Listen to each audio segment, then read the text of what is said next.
Sa unang panahon, ana ang mahal na hari nga, gapangita ko og kidsay mapangasawa sa akong anak nga babae.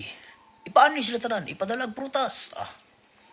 Ang isa nagdala og kuan, dala og bayabas. Sir, para ni sa imuhang mahal nga anak nga babae. Ana, ingon din ang hari nga, sige, ipatuad. Ha? Anong tuwad man?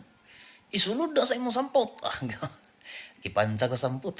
Kung masakitan ka, dili ka pwede mapangasawa. Pagsulod sa bayabas, di agay, nasakitan.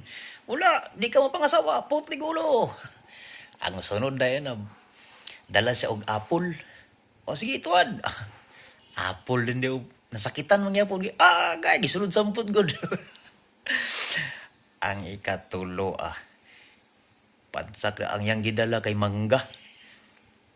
Tuwad, pagtuwag na, pagpansak din sa mangga din, ana sa, katawa siya, katawa.